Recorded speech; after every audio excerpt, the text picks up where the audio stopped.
සුබ දවසක් වේවා පුතේ. ගම්‍යතාවය කියන කොටස අපි ටිකක් පැහැදිලි කරලා උදාහරණ ගණන් ටිකකුත් හදලා අපි ඒක නිරවුල් කරගමු. ඉතින් ගම්‍යතාවය සාමාන්‍යයෙන් ගම්‍යතාවය කියලා අපි සරලව කතා කරොත් අපි කියන්නේ ස්කන්ධයේ ප්‍රවේගයේ ගුණිතය කියලානේ. හැබැයි අපි ටිකක් ඒක සවිස්තරාත්මකව කතා කරොත් සාමාන්‍යයෙන් වස්තුවකට ගම්‍යතාවයක් ඇති වෙන්න නම් මේක චලනය වෙන්න ඕනේ. චලනය වෙන්න නම් මේකට බලයක් ලබා දෙන්න ඕනේ. එතකොට චලනය වන වස්තුවක ස්කන්ධයේ ප්‍රවේගයේ ගුණිතය. තවත් සවිස්තරාත්මකව කිව්වොත් චලනය වන වස්තුවක යම් මොහොතක ස්කන්ධයේ ප්‍රවේගයේ ගුණිතය අපි කියනවා ගම්‍යතාවය කියලා. අපේ බලය කොටසේ තියෙන රේඛීය ගම්‍යතාවය. එතකොට අපි භ්‍රමණ චලිතයට යනකොට කෝණික ගම්‍යතාවය ගැන කතා කරනවා. අපි මේ කොටසේදී රේඛීය ගම්‍යතාවය ගැන අපි කතා කරලා ඉදිරියට යමු. එතකොට අපි ඉස්සෙල්ලා කිව්වා චලනය වන වස්තුවක යම් අවස්ථාවකට මොහොතකදී ස්කන්ධයේ ප්‍රවේගයේ ගුණිතය තමයි අපි ගම්‍යතාවය කියලා හඳුන්වන්නේ. අපි සරල රූප සටහනකින් මේ ගම්‍යතාවය කියන්නේ මොකක්ද කියලා කතා කරමු. ඒ වගේම ගම්‍යතාවයට අපි භාවිත කරන සරල සමීකරණයත් මේ එකම ඉගෙන ගමු. මම අඳිනවා සරල රේඛීය ගමන් මාර්ගයක ගමන් කරන වස්තුවක්. අපි මේක බෝලයක් කියලා හිතමු.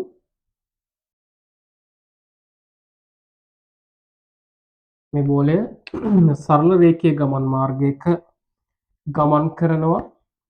මෙයාගේ ස්කන්ධය මම සිම්පල් m විදිහට ගන්නවා. මෙයා ගමන් කරනවා යම්කිසි ප්‍රවේගයකින් මෙන්න මේ දිශාවට. එයා අපි v කියලා ගන්නවා.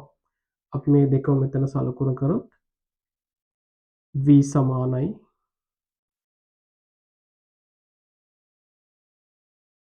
ප්‍රවේගය විදිහටත් සිම්පල් m මෙයාගේ ස්කන්ධය විදිහටත්.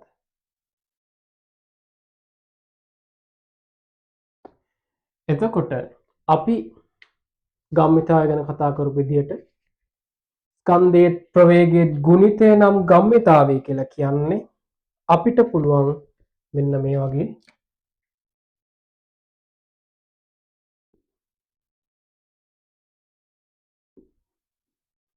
ගම්‍යතාවය සමානයි. මම පහලින් ලියන්නම් මෙතන ඉඩමදි.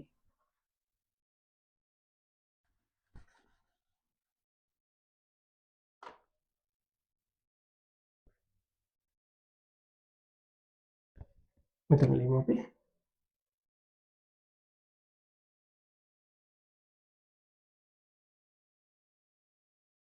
ගම්‍යතාවය සමානයි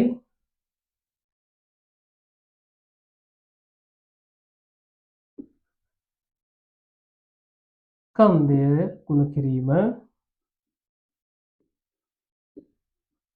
ප්‍රවේගය. එහෙම නැත්නම් ස්කන්ධයේ ප්‍රවේගයේ ගුණිතය. ගම්‍යතාවය අපි සංකේතයක් විදිහට සිම්පල් p අකුරෙන් හඳුන්වනවා. සිම්පල් p හොඳට මතක තියාගන්න. කැපිටල් p නෙමෙයි සිම්පල් p. උඩ ස්කන්ධය කියන එක සිම්පල් m, ප්‍රවේගය සිම්පල් v. අපිට එනවා සමීකරණයක් p සමානයි mv. මෙතන p කියලා කියන්නේ ගම්‍යතාවය. පැහැදිලිද? හරි. ගම්‍යතාවයෙන් අපි සරල ගැටලු දෙකක් වගේ හදලා ඊළඟ කොටසට යමු. පළවෙනි ගැටලුව අපි මේ ගැටලු ටික මම ඔයාලට PDF එකක් විදිහට වීඩියෝ එකේ link එකක් අප්ලෝඩ් කරන්නම්. එකෙන් ඔයාලට ගැටලු ටික ගන්න පුළුවන්. පළවෙනි එක තමයි ස්කන්ධය කිලෝග්‍රෑම් 4ක් වන වස්තුවක් 5 ms ඍණ එකක ප්‍රවේගයෙන් ගමන් කරන අවස්ථාවේදී එහි ගම්‍යතාවය සොයන්න.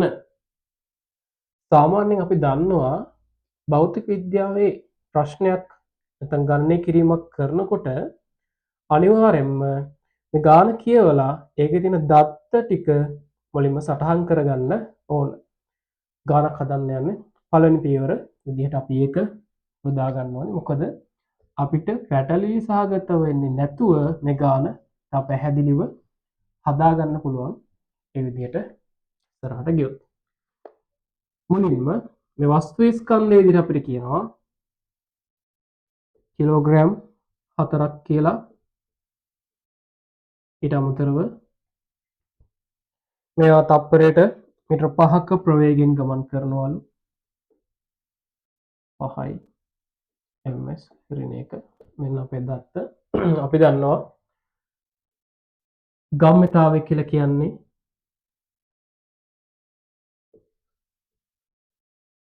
ස්කන්ධයේත් ප්‍රවේගයේත් ගුණිතය. එතකොට ස්කන්ධය ගුණ කරනවා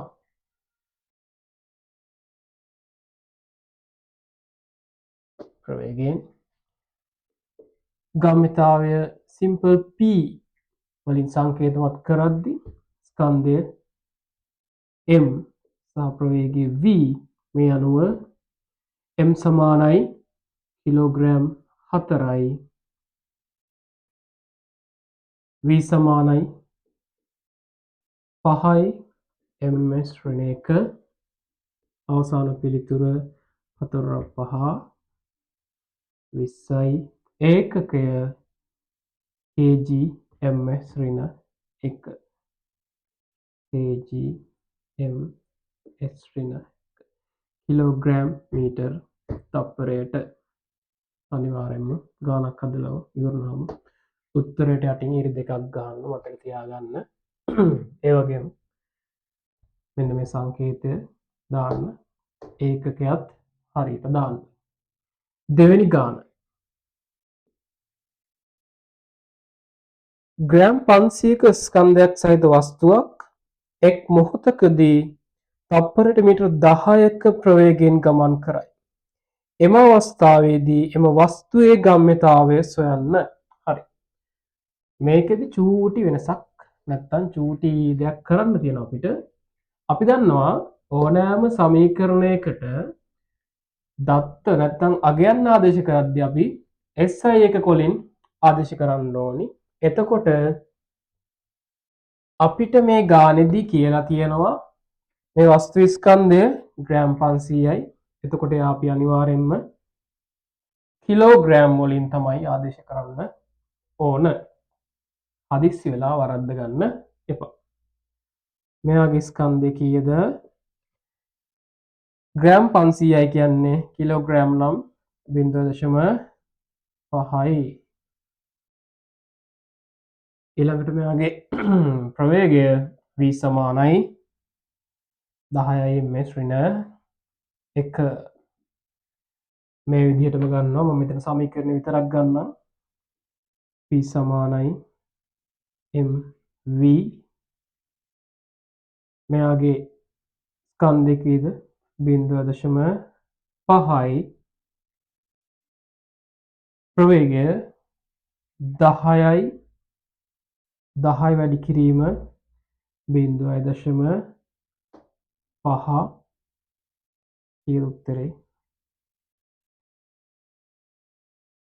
5යි kg ms ඍණ 1.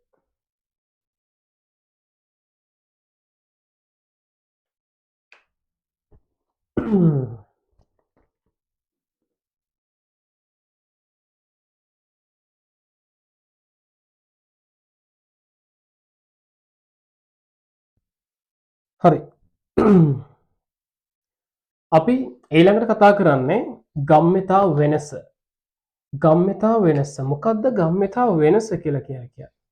සාමාන්‍යයෙන් වස්තුවක් චලිත වීමේදී එම චලිත වස්තුවේ අවස්ථා දෙකක පිහිටීම සලකලා. කියන්නේ අපි ගත්තොත් එකම වස්තුව A සහ B කියන ස්ථානයන් දෙකකදී එයාගේ පිහිටීමේ ස්වභාවය සලකලා අපි ගම්මිතාවය ගණනය කරනවා. ඒ කියන්නේ A ස්ථානයේ ගම්මිතාවය සහ B ස්ථානයේ ගම්මිතාවය.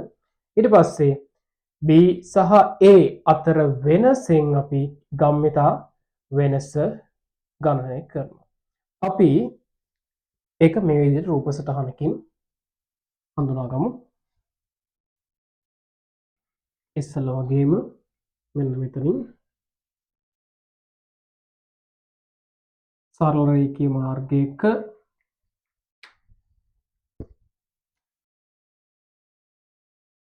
වස්තුවක් ගමන් කරනවා.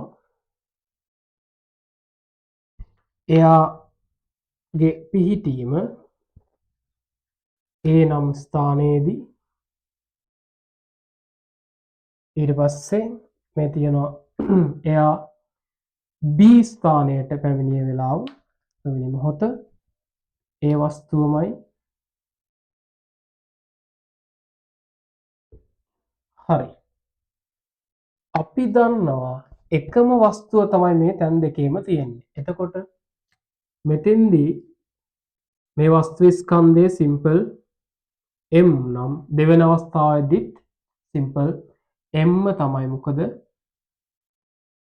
වස්තුවේ පිහිටීම වෙනස් වුණාට එයාගේ ස්කන්ධය වෙනස් වෙන්නේ නැහැ. හැබැයි මෙයාගේ ප්‍රවේගයන් දෙක අවස්ථා දෙකේදී දෙවිදියක්. අපි දන්නවා ආරම්භක ප්‍රවේගය අපි සිම්පල් u අකුරෙන් සංකේතවත් කරනකොට අවසාන ප්‍රවේගය සිම්පල් v අකුරෙන් ගන්නවා. මෙන්න අපිට රූප සටහන ලස්සනට පැහැදිලිව තියෙනවා. අපිට පුළුවන් මෙන්න මේ අවස්ථා දෙක සලකලා ගම්මිතා වෙනස ගණනය කරන්න. කොහොමද? ගම්මිතා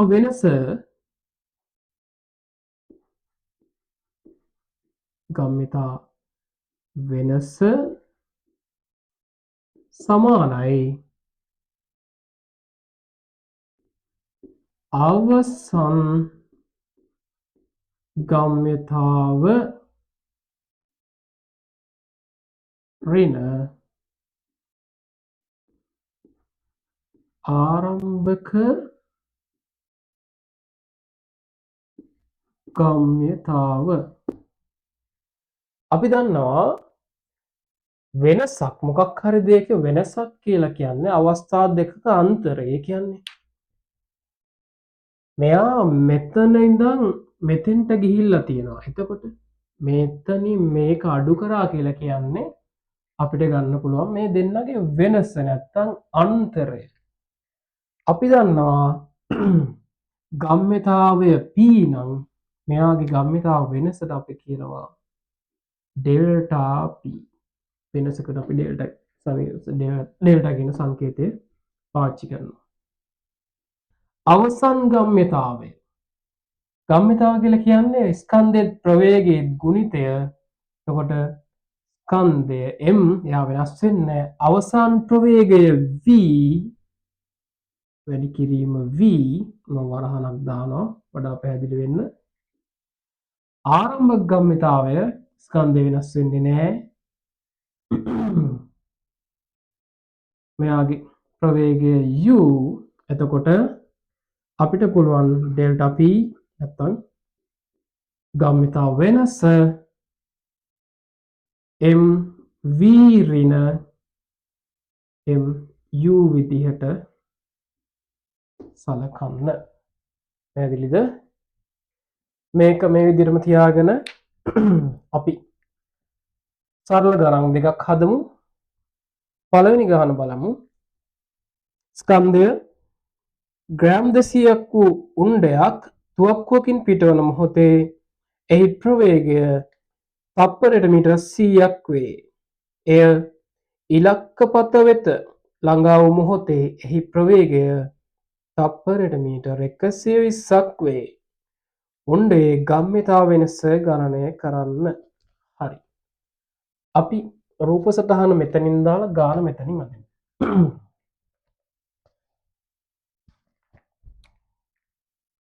මෙන්න තියෙනවා තුවක්කුවේ බැරලය. අපි දන්නවා උණ්ඩේ නිකුත් වෙන කොටසට බැරලය කියලා කියනවා. මේ බැරලයෙන් මෙන්න මේ ආකාරයේ උණ්ඩයක් නිකුත් වෙනවා. පළවෙනි අවස්ථාව මං සිම්පල් A කියලා ගන්නවා. මේ අවස්ථාවේදී මෙයාගේ උණ්ඩයේ ස්කන්ධය ග්‍රෑම් 200යි. ඊට පස්සේ මෙයාගේ ප්‍රවේගය 100යි ms ඍණ 1. ඊට පස්සේ මොකද වෙන්නේ? මෙයා ළඟා වෙනවා ඉලක්ක පතට. මොකද්ද මේ ඉලක්ක පත කියලා කියන්නේ? ඉතින් ඔයා දැකලා ඇති වෙඩි තැබීමේ තරඟවලදී මෙන්න මේ වගේ සීමාවන් ලකුණු කරපු රවුමක් හෝ වෙන හැඩෙති මොනවා හරි දෙයක් තියෙනවා. මේකට අපි කියනවා ඉලක්ක පත නැත්නම් ටාගට් කියලා. එතකොට හරියට මෙන්න මෙතෙන්ට උණ්ඩේ ළඟා වුණාට අපි හිතමු එයා ඉලක්කයට වෙඩි තියලා කියලා. ළඟා වුණාට පස්සේ මෙයාගේ ප්‍රවේගය 120යි ms ඍණ 1ලු මෙයාගේ ස්කන්ධය වෙනස් වෙනවද? නැහැ. ස්කන්ධය වෙනස් වෙන්නේ නැහැ. වස්තු ස්කන්ධය එකමයි. එයා ග්‍රෑම් 200යි. හරි. ඔන්න රූප සටහන ඇඳලා දැන් අපිට තියෙන්නේ අන්න අර සමීකරණයේ විදිහට මේ ගාන හදාගෙන යන්න. සමීකරණය මෙතන තියෙන හින්දා මම කෙලින්ම මෙතන සමීකරණය ආදේශ කරනවා. ඩෙල්ටා p කියන්නේ ගම්මිතා වෙනස සමානයි පසු ගම්මිතාවය mv ඍණ මුල් ගම්මිතාවය නැත්නම් ආරම්භක ගම්මිතාවය. වස්තුවේ ස්කන්ධය ග්‍රෑම් 200යි. ග්‍රෑම් 200යි කියන්නේ 1 කිලෝග්‍රෑම් වලට ආදේශ කරාට පස්සේ 0.2 කිලෝග්‍රෑම්. අවසාන ප්‍රවේගය 120යි ms ඍණ 1. මෙන්න අවසන් ගම්මිතාවය. මම මේක වරහන් දැම්මා පැහැදිලි වෙන්න. ඍණ මුල් ගම්මිතාවය වස්තුවේ ස්කන්ධය වෙනසක් වෙන්නේ නැහැ. එයා කිලෝග්‍රෑම් 0.2මයි. වැඩි කිරීම 100යි ms ඍණ 1. මෙන්න අපි ආදේශ කරා. දැන් තියෙන්නේ මේක සුළු කරගන්න. ඔයාලට නම් කැල් එක පාවිච්චි කරලා මේක වඩාත් ඉක්මනින් සුළු කරගන්න පුළුවන්. 0.2 වැඩි කිරීම 120 12 24යි m kgms ඍණ 2 kgms ඍණ 2 නෙමෙයි ඍණ 1. ඊට පස්සේ මෙතන සුළු කරාට පස්සේ 10යි 20යි kgms ඍණ 1.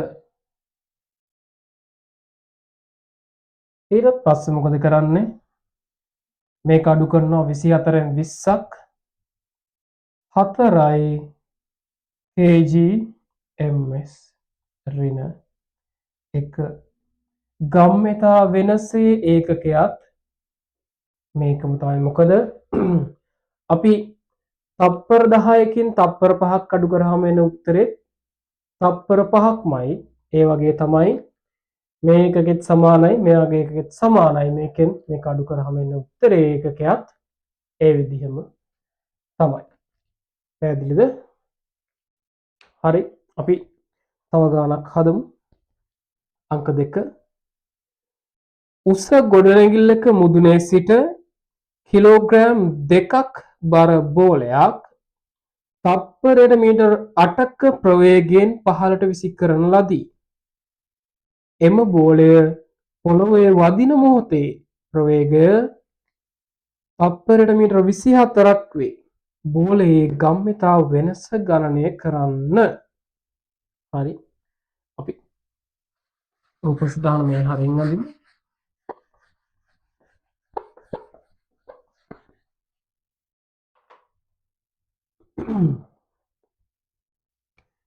මෙන්න තියෙනවා උස්ස ගොඩනැගිල්ලේ මුදුන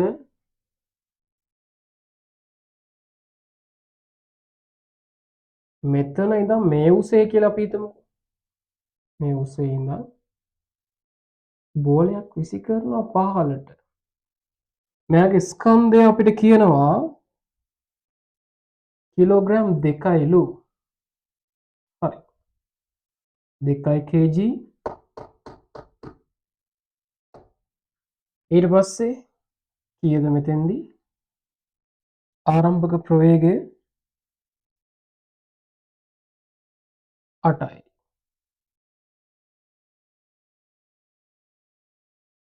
ඊට පස්සේ මෙයා පොළොවේ පතිත වන මොහොත. ඒ කියන්නේ මෙන්න මේ අවස්ථාව. පොළොවේ පතිත වන මොහොත පේන්නේ නැතුව ඇතිනේ මම තව ටිකක් උඩින් අදින්නම්.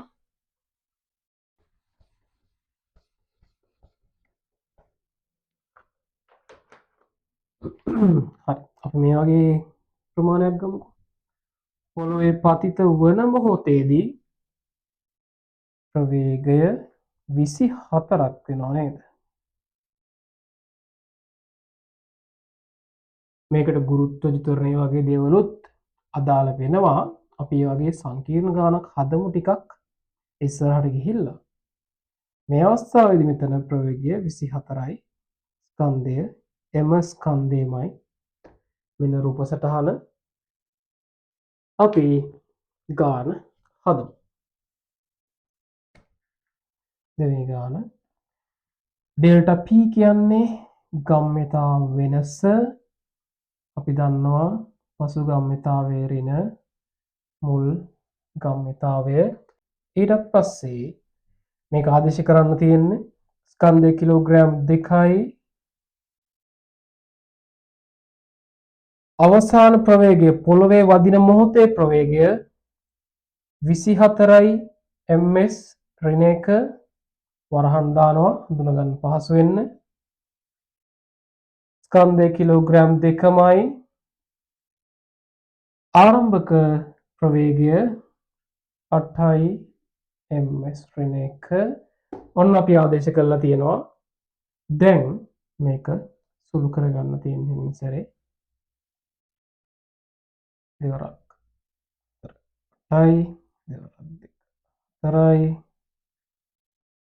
kg ms ඍණ 1 ඍණ දෙවරක් 8 6යි ඒකකෙ දාමු වඩා පැහැදිලි වෙන්න.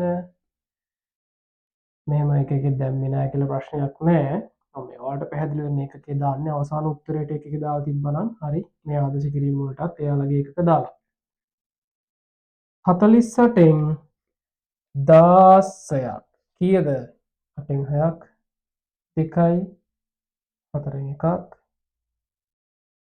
3යි 32යි kg ms ඍණ 1 ගම්‍යතා වෙනස. ඔන්න අපි ඒ ගානත් හදලා ඉවර කරා.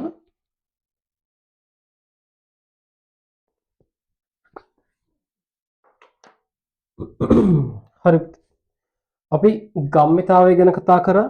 ඊට පස්සේ ගම්‍යතා වෙනස ගැන කතා කරා. දැන් අපි කතා කරනවා ගම්‍යතා වෙනස් වීමේ ශීඝ්‍රතාවය.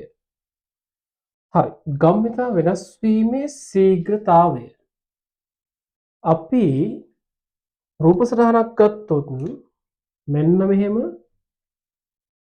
සරල රේඛීය මාර්ගයක් තියෙනවා. මේ මාර්ගයේ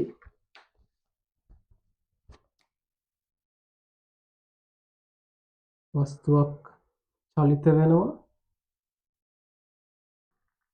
ගම්‍යතා වෙනස විදිහට අපි කතා කරේ වස්තුව මේ අවස්ථාවේ සිට මෙන්න මේ අවස්ථාවට ගමන් කිරීමේදී මෙතන ඉඳන් මෙතෙන්ට යනකොට ආරම්භක ගම්‍යතාවය සහ අවසන් ගම්‍යතාවය මේ දෙකේ වෙනසින් තමයි ගම්‍යතා වෙනස ගැන අපි කතා කරේ. එතකොටම තේරුම් ගන්න ඕනි ඔයා මෙතන ඉඳන් මෙතෙන්ට ගමන් කරන්න යම්කිසි වෙලාවක් ගත වෙලා තියෙනවා. කාලයක් ගත වෙලා තියෙනවා. අන්න ඒකට තමයි කියලා කියන්නේ අපි ගම්මිතාවය වෙනස් වීමේ ශීඝ්‍රතාවය. ශීඝ්‍රතාවය ඕනෑම දෙයක් කාලයෙන් හා සංසන්දනය කරද්දී කාලයෙන් බෙදුවට පස්සේ අපිට ශීඝ්‍රතාවයක් හොයන්න පුළුවන්. එතකොට ගම්මිතාව වෙනස් වීමේ ශීඝ්‍රතාවය කියලා කියන්නේ ගම්මිතාව වෙනස බෙදීම කාලය. ඒ කියන්නේ ඒ වස්තුවට ගම්මිතාවේ එක් අවස්ථාවක සිට තවත් අවස්ථාවකට වෙනස් වීමට ගත වූ කාලය. හරි අපි ඕක සරල රූප සටහනකින් පැහැදිලි කරගමු. මෙන්න තියෙනවා රූප සටහන. මෙයාගේ ස්කන්ධය පුරුදු විදිහටම සිම්පල් m. ඊට පස්සේ මේ අවස්ථාවේ මෙයාගේ ප්‍රවේගය u, මේ අවස්ථාවේ ප්‍රවේගය v, ආරම්භක ප්‍රවේගය u, අවසන් ප්‍රවේගය v. මේ ස්ථානයේ මම A කියලා ගන්නවා කැපිටල්, මේ ස්ථානය B. එතකොට මෙයාට මෙන්න මේ A ස්ථානයේ සිට B ස්ථානය දක්වා ගමන් කිරීමට ගත වූ කාලයට මම කියනවා මොකද්ද? T. T අලුත් පදයක් එකතු වුණා T. එතකොට මෙන්න මේ දේවල් ටික භාවිතා කරලා අපිට පුළුවන් ගම්මිතා වෙනස් වීමේ ශීඝ්‍රතාවය හොයන්න. හරි අපි මෙතනින් පටන් ගමු. ටිකක් පොඩියට ලියන්න. මෙතන මේකේ වචන ටිකක් වැඩි. ගම්මිතා වෙනස් වීමේ ශීඝ්‍රතාවය සමානයි අවසන් ගම්මිතාව ඍණ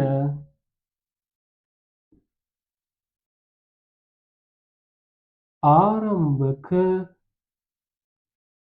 ගම්මිතාව නැත්නම් මුල් ගම්මිතාවය. ඒ කියන්නේ ගම්මිතාව වෙනස් වීමේ ශීඝ්‍රතාවය සමාන වෙන අවසන් ගම්මිතාව ඍණ ආරම්භක ගම්මිතාවය බෙදීම කාලය. අනිවාර්යෙන්ම ගම්මිතාව වෙනස කාලයෙන් බෙදන්න ඕනේ මේකේ ශීඝ්‍රතාවය හොයාගන්න නම්. ඒ අනුව අපි මේක මේ සංකේත වලින් ආදේශ කරොත් බලන්න අවසන් ගම්මිතාවය කියලා කියන්නේ ස්කන්ධයේ අවසන් ප්‍රවේගයේ ගුණිතය. අවසන් ප්‍රවේගයෙන් v වන්දාන වරහණක් ලේසියෙන්. ආරම්භක ගම්මිතාවය m වැඩි කිරීම u බෙදීම කාලය. ඔන්න සමීකරණය. අපිට මේක තව සුළු කරගන්න පුළුවන්. හැබැයි අපි ඒක ඊළඟ පියවරට දානවා. මොකද ඒකේ එකක් වෙනස් දෙයක් ඔයාලට ඉගෙන ගන්න තියෙනවා. ගම්මිතා වෙනස් වීමේ ශීඝ්‍රතාවය කියලා කියන්නේ මෙන්න මෙහෙම කරන්න පුළුවන් අපිට. පසු ගම්මිතාවය ඍණ මුල් ගම්මිතාවය බෙදනවා ගම්මිතා වෙනස් වීම සඳහා ගත වූ කාලයෙන්. මේක තමයි ගම්මිතා වෙනස් වීමේ ශීඝ්‍රතාවය. හරි අපි මේකෙනුත් ගානක් හදමු. ඊට කලින් මේකෙට එන ඒකකය හොයාගමු අපි නේද? මේක ටිකක් අපිට හුරු පුරුදු ඒකකයක් වෙයි ඉස්සරහට. ඒකකය බලන්න MV පොඩි තනියම හදාගෙන M කිලෝග්‍රෑම් V කියලා කියන්නේ ms ඍණ 1 ඍණ kgms ඍණ 1. මොකද එයයි මෙයයි දෙන්නම එකයි. බෙදීම t කියලා කියන්නේ කාලය. කාලයේ ඒකක s. හරි දැන් එයයි මෙයයි දෙන්නම එකයිනේ. එතකොට ඒ කොයි එකේ වුණත් ඒකකේ ඉන්නේ එකමයි. kgms ඍණ 1 බෙදීම s. අපි දන්නවා ඉරෙන් යට එකක් උඩට ගියහම එයා ඍණ 1 වෙනවා. කියන්නේ ඍණ 1 වෙනි බලය. එතකොට අපිට එනවා ඒකකය kg මෙතන ලියලා පේන්නේ නැහනේ. මම එහා පැත්තෙන් ලියන්න.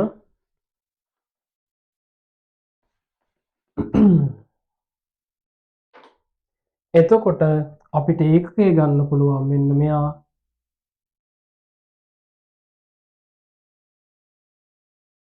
මෙන්න මේ තප්පරය උඩට යනවා. එතකොට ආ ඍණ බලයක් විදිහට යන්නේ kg ms ඍණ 2 හුරු පුරුදු ඒකකයක් නේද? kg ms ඍණ 2 අපි මේ මොකක්ද කියලා ඉස්සරහට කතා කරමු.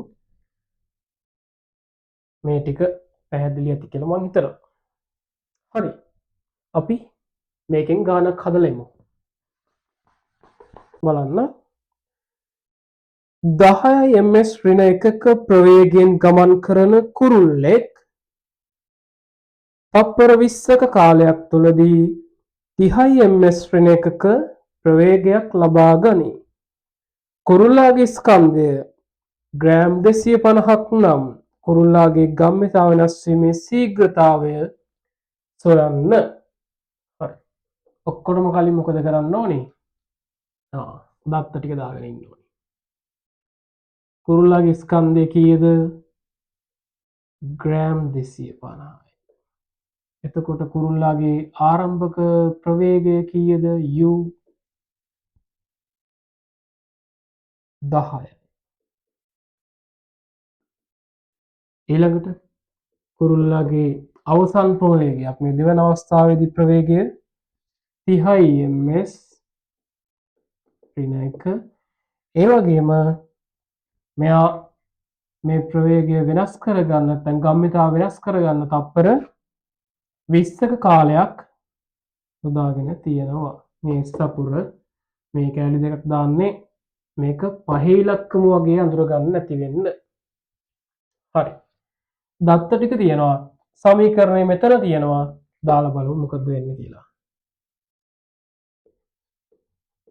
ගම්‍යතා වෙනස් වීමේ ශීඝ්‍රතාවය සමානයි. මොකටද සමාන වෙන්නේ? අවසන් ගම්‍යතාවයේ ඍණ ආරම්භක ගම්‍යතාවය ඒ සඳහා ගත වූ කාලයෙන් බෙදනවා. ඒ කියන්නේ mv ඍණ mu බෙදීම t. හරිම සරලයි. බලමු ස්කන්ධය කීයද මෙයාගේ? ග්‍රෑම් 250යි. ඒ කියන්නේ කිලෝග්‍රෑම් නම් 0.25 වැඩි කිරීම v කීයද? 30යි. වරහණක් දානවා. ඍණ 0.25මයි ස්කන්ධය වැඩි කිරීම u 10යි බෙදනවා කාලයෙන් කීයද කාලය? තප්පර 20යි. ඔන්න ආදේශ කරලා තියෙන්නේ. දැන් මේකේ මීට සුළු කරලා අවසාන උත්තරේ දාන්න තියෙන්නේ 0.25 10න් ගුණ කරාට පස්සේ 2.5යි 30න් ගුණ කරන්න එක 3න් ගුණ කරගන්න ඕනේ. එතකොට මේක 7.5ක් වෙනවා. ඊට පස්සේ මෙයා 10න් ගුණ කරනවා 2.5යි. අවසාන උත්තරේ බෙදනවා 20න්.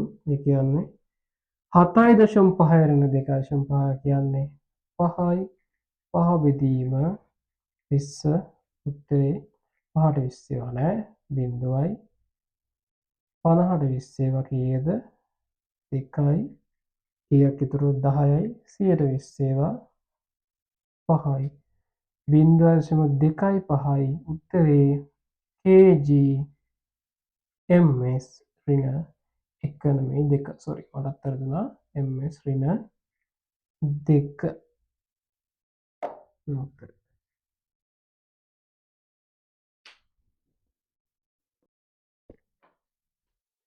හරි. ගම්මිතා වෙනස් වීමේ ශීඝ්‍රතාවය අපි කතා කරා. දැන් අපි කතා කරන්නේ බලය පාඩමේ අපිට හම්බෙනවනේ අයිසෙක් නිව්ටන් මහත්තයා. එයාගේ දෙවන නියමය ගැන. මොකද මේ ගම්මිතාවය හා සම්බන්ධ නියමයක් එයා කියලා තියෙනවා. නිව්ටන්ගේ දෙවන නියමය නේද? මේක ටිකක් මතක තියාගන්න ඕනේ. ටිකක් නෙවෙයි හොඳට මතක තියාගන්න ඕනේ. නිව්ටන්ගේ දෙවන නියමය. වස්තුවක් මත යෙදෙන බාහිර අසන්තුලිත බලයක් නිසා වස්තුවක් මත යෙදෙන බාහිර අසන්තුලිත බලයක් නිසා එම වස්තුවේ සිදුවන ගම්‍යතා වෙනස් වීම යොදනු ලැබූ බාහිර බලයට අනුලෝම සමානුපාතික වන අතර ගම්‍යතාවේ දිශාව යොදනු ලැබූ බලයේ දිශාවම වේ. ඔන්න ඔක දැන් කටපාඩම් කරගන්න ඕනේ. මේක විවිධ විදිහට වචන එහෙම කරලා තියෙනවා. හැබැයි අන්තර්ගතය එකම වගේ. එතකොට අපිට පුළුවන් මෙන්න මෙයාගේ නියමය ඇසුරෙන් යම්කිසි ගොඩනැගීමක් සිදු කරන්න කලින් ඉගෙන ගත්ත ගම්‍යතා වෙනස් වීමේ ශීඝ්‍රතාවයට මේ පැත්තෙන් ලියමු ගම්‍යතා වෙනස් වීමේ ශීඝ්‍රතාවය අපි දන්නවා. ඒ කෙලවරෙන්ම ගන්නම්.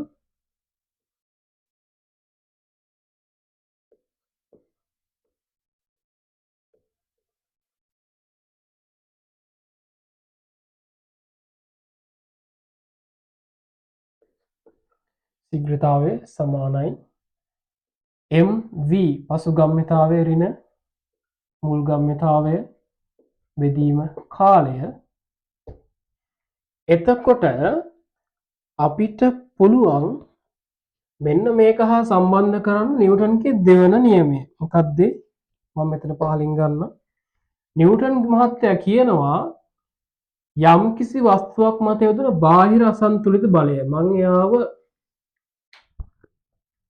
කැපිටල් F වලින් සංකේතවත් කරනවා. මොකද අපි දන්නවා සාමාන්‍යයෙන් F කියලා ගන්නවා බලය සංකේතවත් කරන්න. යම්කිසි වස්තුවක් මත යොදන බාහිර අසන්තුලිත බලය එම වස්තුව මත සිදුවන ගම්‍යතා වෙනස් වීමේ ශීඝ්‍රතාවය. ආයි කියන්නේ මෙන්න මේවා. බලන්න. mv ඍණ mu බෙදීම t ශීඝ්‍රතාවයට අනුලෝම සමානුපාතික වන අතර ගම්‍යතාවේ දිශාව යොදනු ලැබූ බලයේ දිශාවම වේ. දැන් මෙන්න මේක අපි ගොඩනගා ගත්තා. දැන් අපිට මේක සොලු කරගෙන යන්න තියෙන්නේ. බලමු මොකද වෙන්නේ කියලා. සමානුපාතිකයි mv ඍණ mu. බලන්න මේ දෙන්නගේම m තියෙනවානේ. අපිට පුළුවන් එයාව එළියට අරගෙන මේ දෙන්න කොටු කරන්න. වරහණක් ඇතුළට දැම්මා. බෙදීම t මොකක් හරි දෙයක් මතක් වෙනවා. f සමානුපාතිකයි v ඍණ u. අන්න මොකක්ද මේ මුල් ප්‍රවේගය ඍණ පසු ප්‍රවේගය. පසු ප්‍රවේගය ඍණ මුල් ප්‍රවේගය.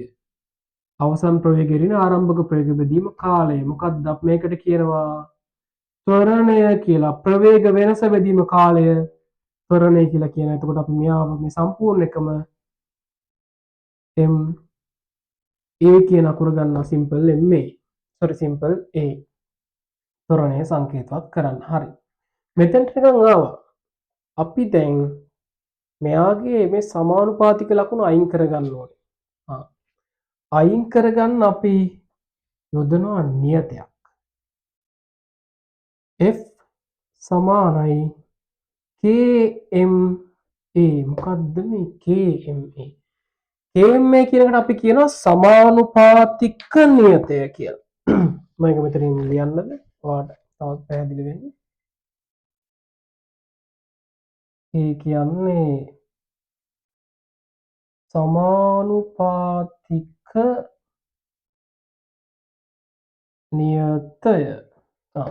සමානුපාතික නියතය.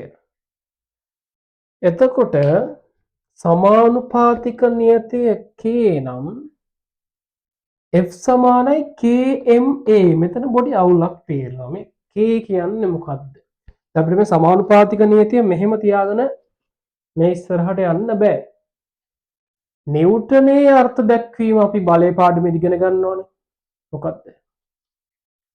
කිලෝග්‍රෑම් එකක ස්කන්ධයකට ms ඍණ එකක ත්වරණයක් ලබා දීම සඳහා ලබා දිය යුතු බලය නිව්ටන් එකක් කියලා අපි කියනවා.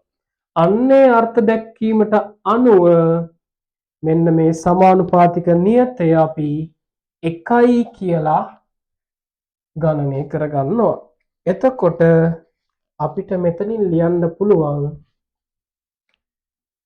මේකෙම ඉතුරු ටික මම මෙතෙන්ට එන්නේ. K සමානයි 1 බැවින් K සමානයි 1 බැවින් අපිට පුළුවන් මෙයා ලියන්න F සමානයි MA කියලා. කෙලින්ම මෙන්න මෙහෙම F සමානයි MA ආලා පුරුදු සමීකරණයක් නේද? මෙයා හැදුන මෙන්න මෙහෙමයි නිව්ටන්ගේ දෙවන නියමයට අනුව. හරි. මම කිව්වනේ මේක ගම්‍යතා වෙනස් වීමේ ශීඝ්‍රතාවයේ හා සම්බන්ධයි කියලා. ඉතින් නිව්ටන්ගේ දෙවන නියමය කියනවානේ යම්කිසි වස්තුවක් මත යොදන බාහිර අසන්තුලිත බලය එම වස්තුවේ ගම්‍යතා වෙනස් වීමේ ශීඝ්‍රතාවයට අනුලෝම සමානුපාතිකයි කියලා.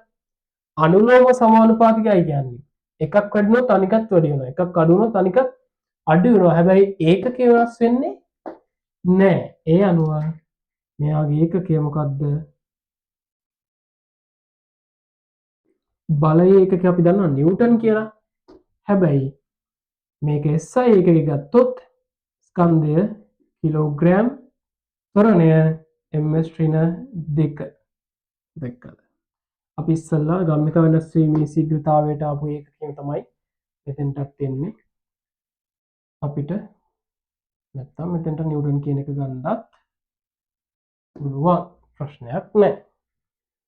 මතක තියාගන්න ඕනේ මෙන්න මේ සම්බන්ධතාවය සහ මේ සමීකරණයේ එන විදිහ ඒ වගේම මෙන්න මේ ඒකකය. මොකද ඔයාලගේ MCQ පේපර් එකේදී ඒකක හා සම්බන්ධ ප්‍රශ්නයක් ආවොත් මේ වගේ දෙයක් එන්න පුළුවන්. කියන්නේ මේකම නෙමෙයි මේ වගේ ඔයාලට එකක ආදේශ කරලා අලුත් ඒකකයක් හදාගන්න වගේ ප්‍රශ්නයක් එන්න පුළුවන්. අපේ පේපර් ක්ලාස් එකේ ඔය වගේ ගණන් ටිකක් අපි හදලා තියෙනවා. ඒ ටික මතක් කරගන්න. හරි. ගම්මිතා වෙනස් වීමේ ශීඝ්‍රතාවය එහෙම නැත්නම් අපි මේ ගොඩනගාගත්ත F සමානයි MA සමීකරණය නිව්ටන්ගේ දෙවන නියමයට අනුව ගොඩනගාගත් සමීකරණයෙන් අපි ලස්සන ගානක් හදමු. ලස්සන ගාන හදද්දී වාට තවත් දෙයක් ගැන අවබෝධයක් ලැබෙයි. ගාන හදනවට වඩා ඒක වටිනවා කියලා මට කියන්න පුළුවන් වෙලාවකට. හරි. මොකද්ද මේ ගාන? බලන්න.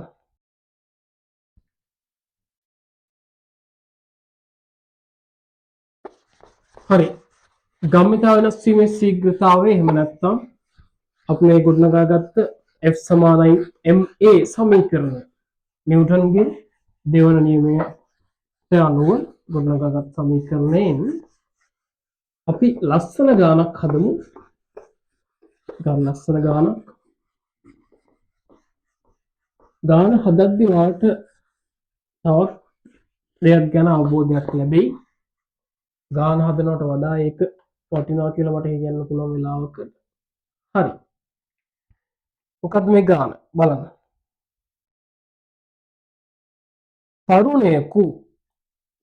ස්කන්ධය කිලෝග්‍රෑම් 50ක් වන තරුණයෙක්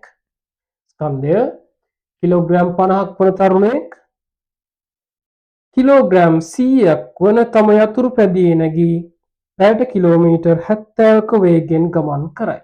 හොඳ වේගයක්. එක්වරම ඔහුට යතුරු පැදියේ වේගය පාලනය කිරීමට නොහැකිව අසල තිබූ ගසක වැදී නිශ්චල වේ. මොකද වෙලා තියෙන්නේ? වේගය පාලනය කරගන්න බැරුව එයා ගහේ වැදිලා නවතිලා තියෙනවා. එම අවස්ථාවේදී යතුරු පැදිය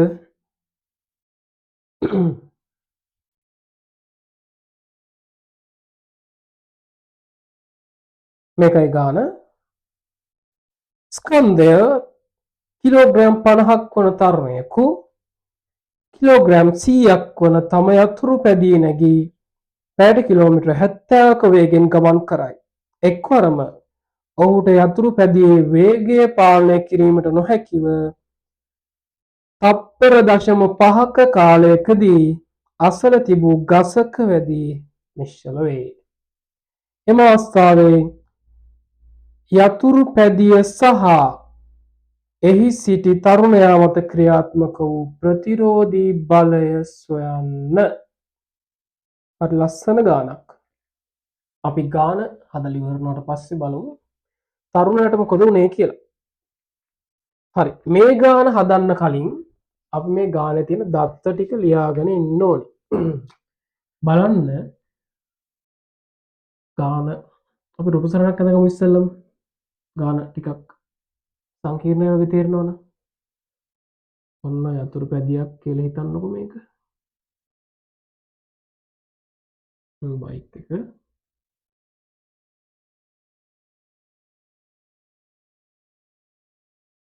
මනුස්සයා. හරි. මෙන්න තියෙනවා ගහ. හරිද? ඔන්න ගහ. දැන් මෙයාගේ බලන්න මේ බයිසිකලය සහ පුද්ගලයා කියලා කියන්නේ විවිධ වස්තුන් දෙකක් වුණාට එක පද්ධතියක්නේ. මේ බයිසිකලේ ගමන් කරන වේගයෙන් මේ තරුණයාට තියෙනවා. එතකොට මෙයාගේ ස්කන්ධය අපි ගන්න ඕනේ මේ දෙන්නගේ එකතුව එක පද්ධතියක්නේ. m සමානයි 100 ධන 50 150යි කිලෝග්‍රෑම්. සම්පූර්ණ පද්ධතිය. ඊට පස්සේ මේ අවස්ථාවේ ආරම්භක ප්‍රවේගය u කීයද? u කියන්නේ අපිට කියන්න කීයද? 70යි පැයට කිලෝමීටර. ඔක්කොටම කලින් අපි මොකද කරගන්න ඕනේ? මෙන්න මේ පැයට කිලෝමීටර තප්පරයට මීටර් කරගන්න ඕනේ. මොකද අසයින්මන්ට් එක. අපි දන්නවා මේක පොඩි කාලේ ඉගෙන ගත්තා.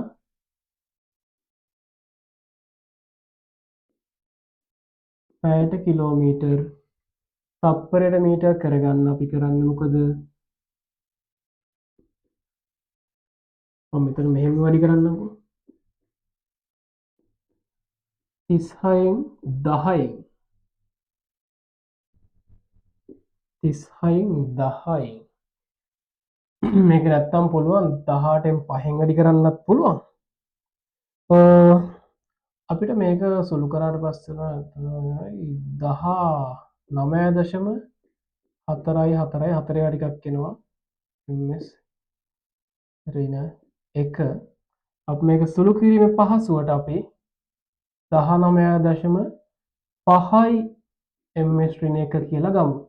මේක වටේ ළමේ තියෙන්නේ සුළු කිරීමේ පහසුවට. ඔයාලට කැල් එක පාවිච්චි කරද්දී මේක කෙලින්ම 19.44 කියලා ගන්න පුළුවන්. කිසි ප්‍රශ්නයක් නැහැ. හරි. එතකොට මෙයාගේ මේ අවස්ථාවේ ආරම්භක අවස්ථාවේ ප්‍රවේගය 19.5යි ms ඍණ 1. ඔන්න. මෙතන අවුලක් නැහැ. අවසාන කියන්නේ මෙයා ගහේ වැදිලා නවතින අවස්ථාව. බලන්න. එතන අපි ගන්නවා එයාගේ ස්කන්ධය ඒ විදිහමනේ. ගහේ වැදිලා නැවතුනාට ස්කන්ධය වෙනසක් වෙන්නේ නැහනේ. ඊළඟට මොකද්ද වෙන්නේ? අවසාන ප්‍රවේගය බලන්න මේ ගාන කියනවා තප්පර 0.5ක කාලයකදී ගසේ වැදී නිශ්චල වේ. ඒ කියන්නේ නිශ්චලයි. නිශ්චලයි කියන්නේ මෙයාගේ ප්‍රවේගය කීයද? බිඳුවයි. ඔන්න. රූප සටහන නැන්දා දත්ත ටික දාගත්තා මෙයා මේ දිශාවට ගමන් කරනවා. අපෙන් අහන්නේ ප්‍රතිරෝධී බලය කියන්නේ මෙයා මේ ගහේ වැදිලා නතර වෙන්න එපා. අපි නිව්ටන්ගේ තුන්වෙනි නියමෙදි කතා කරනවා නේද? සෑම ක්‍රියාවකටම විශාලත්වයෙන් සමාන වූවද දිශාවෙන් ප්‍රතිවිරුද්ධ වූවද ප්‍රතික්‍රියාවක් හටගනී කියලා.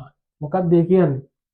මෙයා මේ අතට යනකොට මෙයා මේ සිදු කරන ක්‍රියාව මේ පැත්තට මෙයා ගිහිල්ලා වදිනවා මෙන්න මේ ගහේ. වැදුන ගමන් එයා යොදපු ක්‍රියාවටම සමාන විශාලත්වයෙන් සමාන දිශාවෙන් ප්‍රතිවිරුද්ධ ක්‍රියාවක් ඇති වෙනවා. අන්නේ ප්‍රතිවිරුද්ධ ක්‍රියාව තමයි අපෙන් අහන්නේ ප්‍රතිවිරුද්ධ බලය මොකක්ද කියලා. ප්‍රතිරෝධී බලය. හරි. අපි හදමු. මේක හදන්න අපිට හරිම ලේසි. අර ගම්මිත වෙනස් වීමේ ශීඝ්‍රතාවයට සමාන කරලා මොකක්ද අපි දන්නවා වස්තුවක් මත යොදන සංප්‍රයුක්ත බලය. වස්තුවක් මත යොදන සංප්‍රයුක්ත බලය අපි දන්නවා F කියලා.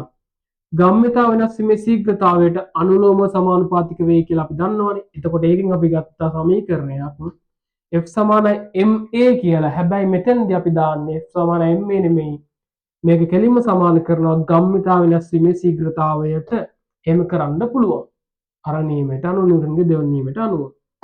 එතකොට mv ඍණ mu විදීම t කියන එක සමාන වෙනවා මෙයාට යොදන ප්‍රතිරෝධී බලයට. ඒ කියන්නේ මේ වදින අවස්ථාවේ මෙයා මේ උච්චර ලොකු වේගකින් ඇවිල්ලා වදිනවනේ. වැදිලා එක ෂණයෙන් නවතින්න ලොකු බලයක් ඕනේ. ඒක තමයි මේ හොයන්නේ. මෙයාගේ ස්කන්ධය කීයද? 150යි කිලෝග්‍රෑම් වැඩි කරනවා. අවසාන ප්‍රවේගය කීයද? 0යි. මෙයා නිශ්චල වෙනවනේ. වරහණක් දාගත්තා පහසුවට. ස්කන්ධය වෙනස් වෙන්නේ නැහැ. 150මයි වැඩි කරනවා. ආරම්භක ප්‍රවේගය කීයද? 19.5යි. හරි. ඔන්න තියෙනවා. මේක කාලයෙන් බෙදන්න ඕනේ. t. හරි. t කියලා කියන්නේ කීයද අපිට ගත්තේ? t දාලත් නැහැනේ. ගානේ t තමයි තප්පර 0.5ය. තප්පරෙනුත් භාගයයි. බලන්න කොච්චර පොඩි කාලයකින්ද මේක වෙන්නේ. හිතන්නවත් වෙලාවක් නැහැ. ඇයි හිතන්න වෙලාවක් නැහැ කියන්නේ? අපේ ප්‍රතික්‍රියා දක්වීමේ කාලය මොනවා හරි දෙයක් දැකලා ප්‍රතික්‍රියා දක්වන කාලය තප්පර 0.5ට වඩා වැඩි. ඒක තමයි ප්‍රශ්නේ. මොකයි ප්‍රශ්නේ? එහෙනම් ඉතින් අපිට මේක එළියට අරන් අර දෙක වෙනම සුළු කරගන්න පුළුවන්. ඉතින් කොහොමත් එකයි 0.5 අර විදිහට ගත්තොත් 0.5න් බෙදනවා. හරි. මේ විදිහට මේක සුළු කරාට පස්සේ මම තවත් සරල කරන්නම්. 0.19.5 කියන්නේ -19.5 විදීම 0.5 මම එහා පැත්තෙන් හදනවා ඊටු ටික.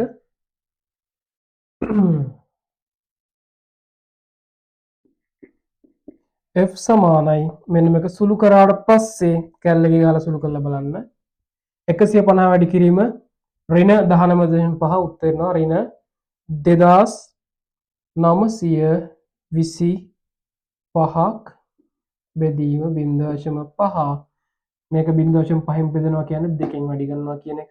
එතකොට F සමානයි $5850යි නිව්ටන්.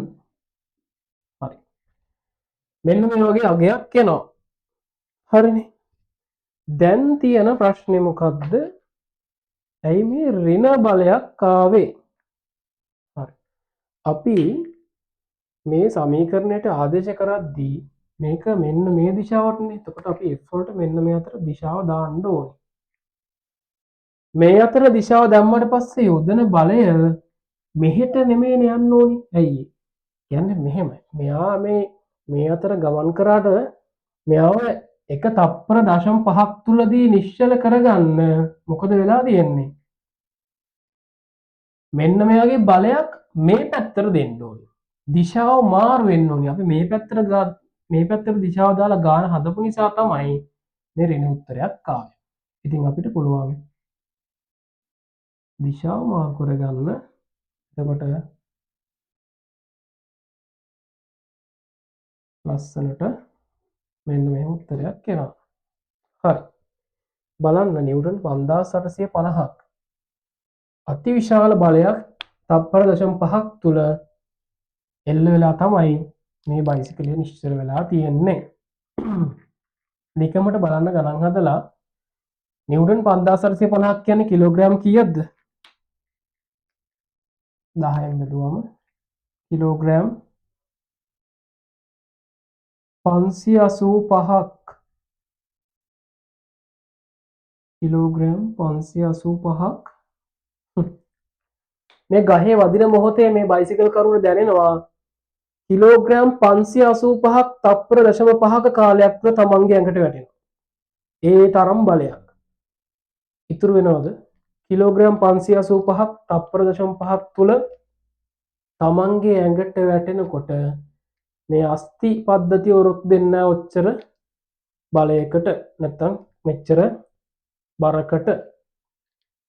එතකොට මොකද වෙන්නේ? මෙයාට ෂණික මරණයක්. එහෙම නැත්තම් මේ යොදන බලය වැඩි කොටසක් බයිසිකලයට ගියොත් එහෙම මෙයාට වේදනාත්මක කාලයකට මුහුණ දෙන්න වෙනවා. මොකද අතප්පයක් කැඩුණාට පස්සේ ඒක රිකවර් වෙන එක ලේසි නෑ. අධික රුධිර වහනයක් ඒ වගේ ගොඩාක් සිදුවීම් වලට වෙන්න පුළුවන්. ඉතින් ගාන හැදුවා වගේ මම කියන්න උත්සාහ කරන්නේ සාමාන්‍යයෙන් මිනිස්සුෙකුට පාලනය කරන්න පුළුවන් දේවල් වල සීමාවක් තියෙනවා. බයික් එකක් යතුරුපැදියක් හදන්නේ වේග සීමාවක් තියලා. හැබැයි ඒ සීමාව යතුරුපැදියේ සීමාව. ඒක හැම වෙලේම අපිට පාලනය කරන්න පුළුවන් සීමාව නෙමෙයි. මිනිස්සෙකුට පාලනය කරන්න පුළුවන් සීමාව යතුරුපැදියේ සීමාව නෙමෙයි.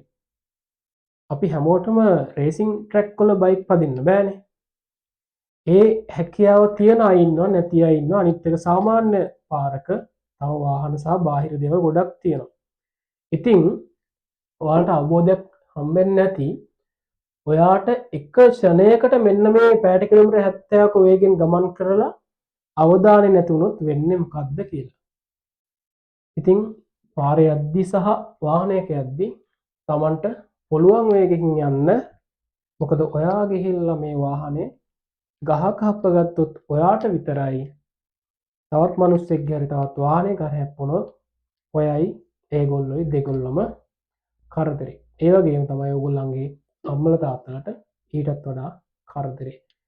මේ විභාග කාලේ පරිස්සම් වෙන්න මම කියන්නේ මේ සැරේ A level ලියන අයට විභාග කාලේ පරිස්සම් වෙන්න හොඳට වැඩ කරන්න පාඩම් කරන්න විභාගයේ තමන්ගේ මූලික අරමුණ විදිහට කරගන්න මූලික අරමුණ තියාගන්න ඒකට මහන්සි වෙන්න මේ වගේ අපි ඔයාට උදව් කරන්න පුළුවන් හැම විදිහකින්ම මේ අපේ channel එක හරහා ඔයාලට උදව් කරනවා.